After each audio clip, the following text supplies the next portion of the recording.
Welcome to Intersection Magazine podcast. This week we're podcasting straight from Dar es Salaam, Tanzania.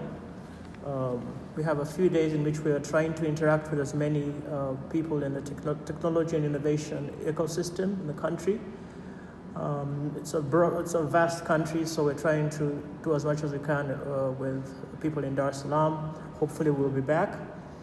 I'm accompanied by a Kotani Pay team who sponsored my trip here to interact with the ecosystem.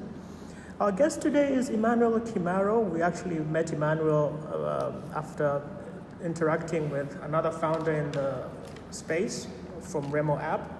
So we're excited about how quickly some of these connections can be made. And Emmanuel Kimaro is founder of a fintech called Bizzyn. And he was the best fintech startup with the ICT Commission of Tanzania, their event that they organized. And so we're going to talk about some of the projects that he's doing and what he does, where he's trained, or some of those details. And we hope that you guys enjoy this episode. Thank you very much.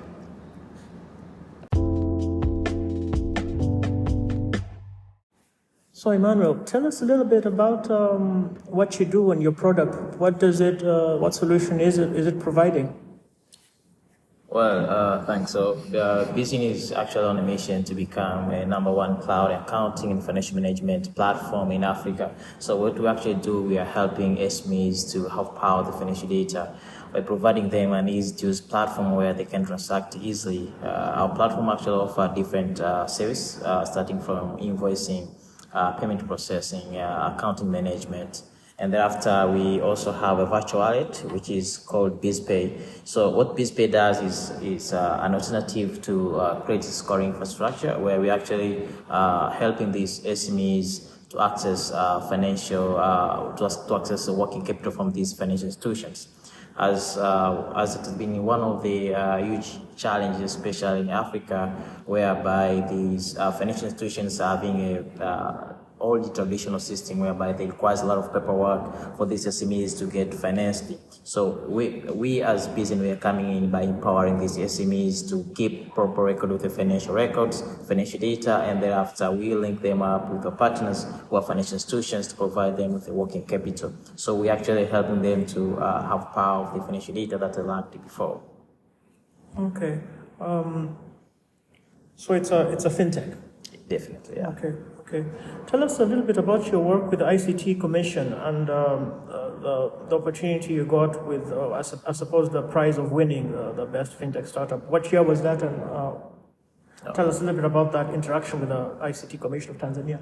All right. So last year we actually we empowered over 1,000 plus SMEs across the country, and we actually helped them to access finance from the financial institutions. And due to that, the ICTC Commission of Tanzania, they saw the potential that we have brought into the community.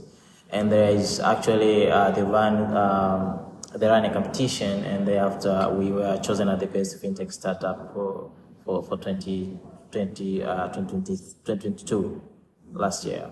Okay. What is, I know you don't work for the ICT Commission, but what role do they play in terms of the bigger picture and governments-wise? All right, so they're actually working on building the infrastructure when it comes to technology and innovation. So they're actually working on supporting fintech startups and supporting the whole ecosystem when it comes to innovation. Okay. Yeah. What about Costech?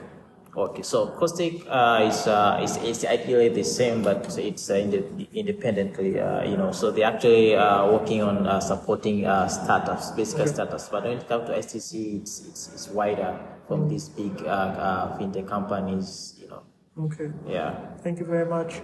Now, I also, from the bit of research we've been able to do on some of the conversations we had, I found out about your the United Nations Capital Development Fund project. I think it was a PesaTech accelerator. Yes. So tell us a little bit about this.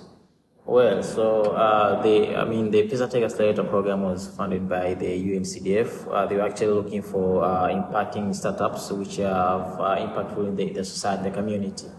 and we were actually chosen as among 12 startups on Fintech. So we actually provided with a knowledge base on how we can bootstrap our startups, and thereafter, apart from that, we also helping on how we can build strategic partnership with other, MNOs from the same ecosystem. Okay. Yeah. Then I also noticed that you're part of the Vodacom Accelerator Program. Yeah, so Vodacom Accelerator Program, they're actually having different sessions. So we are on VDA season 2. So it's not far from Payroll Accelerator, but it was actually funded by the Vodacom themselves. So they were actually helping startups. So the difference is that Payroll was actually based on fintech startups. Okay. But when it comes to Vodacom, it was involving all other startups in different angles. Okay. Yeah. Okay, thank you very much. Give us a little bit of information in terms of the consistency of your team. Who are the members of your team? What's the structure like? All right. So our team is actually comprised with people who actually been in the same environment. Okay. So we have some people who have been working with Kronos and Oracle in USA, and then we have a team. The team members have been working with Intel, Vodacom, you see. So all these bringing in the knowledge and the experience that they have been throughout the years in impacting and coming up with with an easy-to-use platform, which is actually changing the African SMEs landscape as of now. So we have I'm myself the CEO, and then we have Caroline, who's our CTO. We have Abasi, who's our COO. We have a business development manager, David, and then we have Jason Ketman, who's our advisor and VP sales and marketing. Okay. Yeah. I also found out that you did your education here in Tanzania, and then you got your master's from MIT. Yes. I'm curious. Do you have you benefited from some relationships that you've had in university at MIT, for example? Yeah, sure. So we actually having MIT bootcamp, which is actually taking place each and every year. So we actually invited, whereby we get time to learn more on how we can fundraise, on how we can scale our product from where it is to where we want it to be. And then there is MIT Solve, where there is a lot of competition based on ideation, technology, innovation, and they're actually providing grants based on these for the winners. And then there is also MIT Lab, where where innovators are coming in when providing any kind of technology that they think that will have impact in the society. For instance, we actually had some few of my teams working on cancer detection technology. Some of them they're working on prosthetic limbs, artificial prosthetic limbs. You see, so yeah, so there is a lot of things that we actually learn from them. Okay. I'm just curious, in terms of some of the interactions we're going to have today, are you at the position where you're looking for funding? Yeah, sure. So we actually had our first round, and then as of now, we're actually fundraising for the seed round. Okay. For those who are not familiar, can you give us a rough idea what the rounds are, what they represent? All right. So for us, when we actually started, we are bootstrapping, and then we got our first investors who actually saw the impact that we are bringing to the site, and then they invested some amount of money, and that helped us to revamp our software's applications, to hire a competent team. So as of now, because we actually want to scale to the other countries in Africa, as I said, our mission is to become a number one cloud accounting and financial management platform in Africa. So we can do it by ourselves. Okay. So we are looking for investors who will be interested to invest in our company, so that we can be able to expand to these regions. Okay. Yeah. From the little research I've done, I'm told that people that have funds usually look for businesses that have gone through accelerator programs. So it's exciting, at least, that you've interacted with some acceleration programs, at least with Payroll and Vodacom. Were those accelerator programs comprehensive enough in terms of what you learned there for preparation for funding? Yes, definitely. I mean, when you take both of them from healthtech accelerator, Vodacom accelerator, GIST, which is Global Innovation Science and Technology, took place in South Africa, we actually learned a lot of things. I mean, from how you build your company, how you make it scale, go-to-market strategies, the business model canvas, how you interact with investors, the investment readiness that these people are impacting us. It's actually amazing.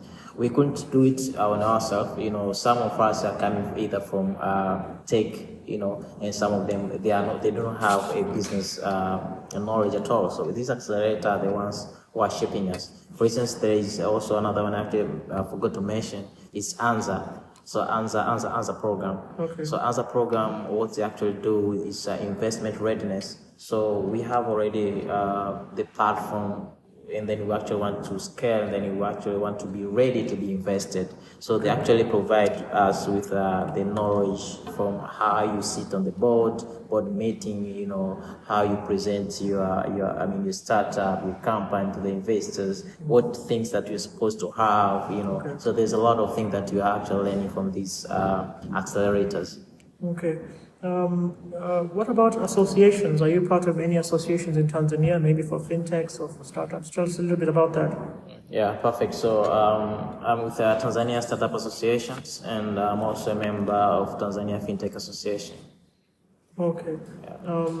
Benefits from those foundations or associations? Well, for the Tanzania Startup Association, we actually it's like, you know, we can't do all things as individuals. So okay. We need to have a place where we can provide or we can share what we want to be done, especially when it comes to policy making. You know, and in other opportunities that these startups associations they provide. Okay. So it's like we are actually building the infrastructure where we can have a one say, and whatever we want to reform when it comes to policies, you know. So yeah. Okay. Now, as part of this week's interactions, I came with a team from Kenya, Kotani Pay. All right. So I want to introduce you to Abigail Munene, who's in charge of media there. She'll introduce herself, but just in a sense, from what she's heard, what her angle is in terms of how Kotani Pay can benefit you. But of course, more than that, what they do. Because you might find that there might be some interactions that can take place, because I've noticed in the startup space, there's very few conversations about mergers and acquisitions as alternative methods for funding startups or creating paths for the future. So, Abigail, please, the stage is yours. Thank you, Nicholas. Hi, Abby. My name is Abigail. I'm the digital marketing lead for Kotani Pay. And Kotani Pay basically is an on-ramp, off-ramp payment provider. We are currently live in Kenya, Ghana, Zambia, South Africa, and Rwanda, and we are activating in Tanzania very soon. So it's very incredible to just go with Nicholas to this podcast, just having a conversation with the tech fraternity in Tanzania, hearing what they're building, and it's an exciting opportunity. And every time you meet somebody new in the fintech ecosystem, we get a bit excited because there are not so many of us, but at the same time, the progress. They say technology needs Africa, not the other way around. So it's an exciting opportunity. Just thinking about what has been shared right now on top of my head, it reminds me of the many use cases that most of our products have. Like we have 3 products: a stablecoin settlement solution, which is it can act as a one-time solution when it comes to cross-border payment and your dollar demands or dollar demands. We have an API solution that helps you integrate and be able to cash out seamlessly in these countries that we're live in, and using the banking system or mobile money according to your convenience. And we also have a USSD that is primarily made for the unbanked community. So thinking about what has been shared, it reminds me of the many use cases that Kotani Pay API has been used for or been leveraged for, and we have had a pilot with Simplify, which provides inventory financing to SMEs in Africa. And along the way, when you look at the whole process of even providing DeFi credit to these particular communities that some are incapable even raising the collateral, credit scoring is such a big factor in it, and we managed to work with Utu as a Web3 credit scorer, and it's very important because you see the end result is beyond credit being very expensive and unachievable to some communities and some businesses.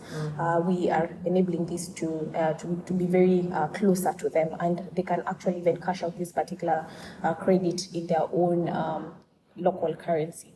And also, he also mentioned about information, and they say like Web3 is that hub where you need that it protects your information, and blockchain technology with all transparency, accountability, it gives that confidence that whatever information that is put out there is confidential and it's your information and it can't be shared or used by people who want to leverage it for selfish reasons. So all this, it's a working environment, and it's something that you can grow and work towards with each other.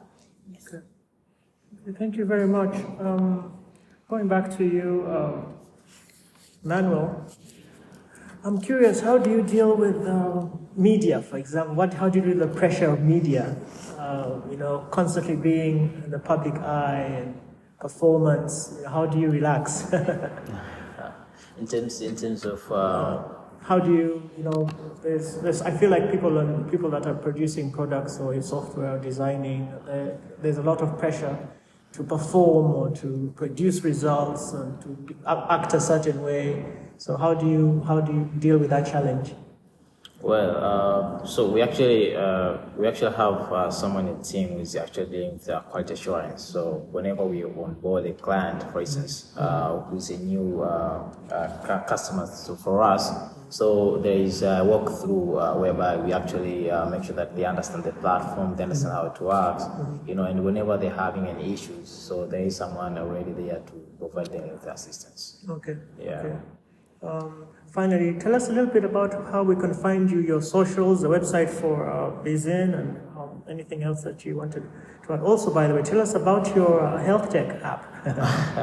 All right. Your solution. All right. Thanks. Maybe I should start from that. So we actually with my team and MIT, we're actually working on an early cancer detection software, which is called the icancerdet.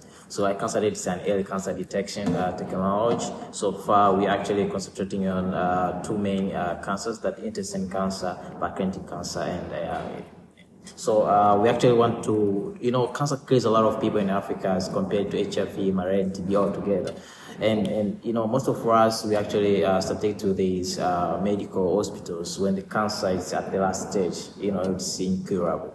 So for us, we actually see it as a problem, especially in Africa. So we want to make it easy, or people can be treated early so that we can see a good cure against it as soon as possible. So that's the other part of it. So we're actually working on it, and so when it's ready, then I will actually check you out. Right. So it's actually on clinical trial in US, and then we work on it here in Tanzania. So we are also a few discussions with the Ocean Road Hospital for clinical trial, if they will actually help us on doing that. So yeah. So on the other part on Bizzyn, so I'm actually advising whoever is listening to this great podcast to visit us on our website, which is www.bizzyn.com, and you can also check us on social medias as Bizzyn HQ, BIZZYN HQ, and and we're actually ready to transform the African economy through our platform. Thank you.